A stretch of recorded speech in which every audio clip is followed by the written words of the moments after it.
pure Hindu Muslim state. And that's happening in the district level. If you go to Meerut, you find the same kind of atmosphere. Go to Mau is a Muslim majority district, and as a consequence, they cannot celebrate Ramayana, they cannot celebrate Diwali. That's the kind of thing. There have been recently, about a year ago, there was a riot there because the MLA and the MP of the area elected on majority vote. They say, no, you cannot do it. You want to do it in your own house, but you cannot put microphone and do it. Now, this kind of mentality you can see in other parts of the country. In Tamil Nadu, which is only 5% Muslim, there are 40 town panchayats where the Muslims are in majority. And you have to go visit that to know what is happening. I had my house near Vellore, a place called Mel Visharam, and Hindus came there. And they told me, we are from Mel Visharam town panchayat, and we haven't got any civic amenities for the last 20 years. So we have come to you for help. I said, what about your MLA? MLA, he's not interested in us. Then I said, what about your MP? He says, oh, he doesn't bother about us. So what about the collector? He says, collector just receives our petition, doesn't do anything about it. So I said, what is your problem? He said, our problem is that we are 25% of Mel Visharam. And when elections take place, the 75% Muslim, they vote 100% of their people in. And after that, the town panchayat, they tell us very clearly, you want a school, you want the roads, you want the garbage to be clean, then you must convert to Islam. Then we will do it for you. And they said that, we refuse to do that, but they ruined our agriculture because they are running an animal tannery and they diverted the water of the processed water from the tannery to our fields, and therefore our agriculture crop is also dead. I couldn't believe that this was happening in India. So I went to Mel Visharam, saw it with my own eyes. Then I asked them, where are all your petitions in the last 20 years? They gave me this big file. So I took that file and I went to the High Court and I filed a case. At first the Chief Justice was a little angry with me. He said, why are you bringing such communal issues? We didn't expect this of you. I said, I am not coming on communal issues. I am coming under Article 15 of the Constitution, which says you must protect the minority. Unless you say that everybody in India is a minority except the Hindu community, in that case I will leave the court right now. But this is a Hindu minority and this is how they are being treated. And therefore under the Constitution, Section 50, Article 15, you have to protect them. And then he asked me to lead evidence. I led this whole thing, read out how they've been petitioning and they don't have schools, they have garbage is not collected, the roads are in total disrepair, etc., etc. And that the town panchayat also has issued notice to the Hindu community, if you want anything and you give a petition, you must write to us in Urdu, then only we will. So the Tamil state, but they demanded that. And then I thought this may be an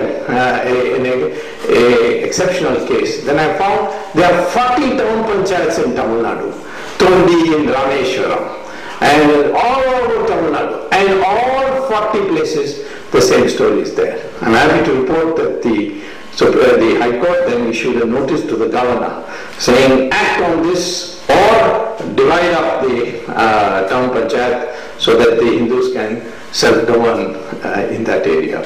So this kind of mentality comes out of the ideology. The ideology is Islam views the world in two parts, Darul Islam or Darul Harab. If it's Darul Islam, that means the Muslims are in power. If they are in power, then of course anyone who is non-believer is a kafir or a dhimmi, and therefore he is only fit for menial work. And the Muslims will rule, and then they will have their own Shariat law, etc., etc. But if it's Darul Harab, then you see the Muslim minority, which is not in power, is empowered by the Sira and Hadith to say do anything unethical but try to come to power. And that includes terrorism. If somebody says that terrorism is not backed by Islamic ideology, they're wrong. It's part of the concept of Darul Haram. And the only exception they have made is that if the Muslim is in such a shape that he can be exterminated or destroyed, then you make an alliance with the majority and live according to the rules that the majority tells you. And that's what Muhammad did with the Jews before he went to Medina. And then of course he broke the agreement. So I would like to say that I am not complaining against Islam, I am not complaining Christianity. They have got a clear mind. They know what to do. It is the Hindu who is confused. He doesn't know what it is and what he has to do. That confusion is what I am trying to remove by placing the whole conspiracy behind the destruction of Rama Setu. What is Rama Setu? First of all, know the geography of Rama Setu. If I can make you imagine the coast, southern coast of India, you have from Calcutta coming down to Visakhapatnam, etc., Madras, Tuticorin, Kanyakumari, Cochin, Trivandrum, Cochin, etc. That's the Indian peninsula. Now, somewhere along the Madurai, if you draw a straight line towards the ocean, you'll end up into the coastal line, but the coastal line is not a straight line. It comes up a little like that and turns in and then comes like that. That portion is called Mandapam. Those who are from Tamil Nadu know this Mandapam. Then there is a 2-kilometer ocean, and then there's an island. And this island is about 20 kilometers long, 25 kilometers long. That's called Rameshwaram Island, sometimes called Pamban Island, where the Rameshwaram temple is there. But you can go from the mainland to this island because there is a bridge which has been built, a railway bridge and a road bridge, so you just can go across. It's called the Pamban Bridge. And this island ends in a place called Dhanushkodi. And Dhanushkodi onwards the Rama Setu starts and goes for about 48 kilometers. It's about 2 kilometers wide. And it's a causeway, some partly under the sea, partly above the sea. And there's a low tide, you can see the whole thing. You can go there by boat and climb onto it. And the Rama Setu is there for all to see. There are enough photographs now, starting with NASA. Of course, the Indian Space Agency has also produced photographs.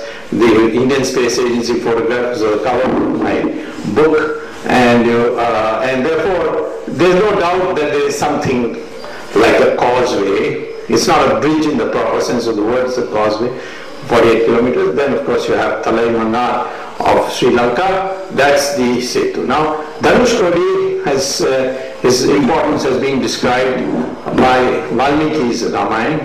It says that when Rama reached Dhanushkodi, then he saw this ocean. And he said, he commanded the ocean, part, so that we can go. And the ocean just ignored him. So Rama was upset. So he pulled out his Agniban, that is the fire arrow, and he decided that he will evaporate the ocean so that his people can walk across. At that time, the Samudra Raja came up and he begged Rama, don't do this. There are so many living beings like the fishes and seafood, etc., and they'll all die. Therefore, your objective is to go across. And if you look across, you will see that the seabed is not flat. It comes up as a ridge. And therefore, at that ridge, you put sand and then bring coral rocks from the coastal line and put it there. And then on top of that you put more clay, that is sand mixed with water, and then you got a bridge and you can cross across. That is exactly what happened. Hanuman and his army brought coral rocks from the coastal area, and they put first clay and then they put the coral rocks, and then they covered it with the sand, and that exactly is the structure even today. If you go to see the Geological Survey of India has produced this, and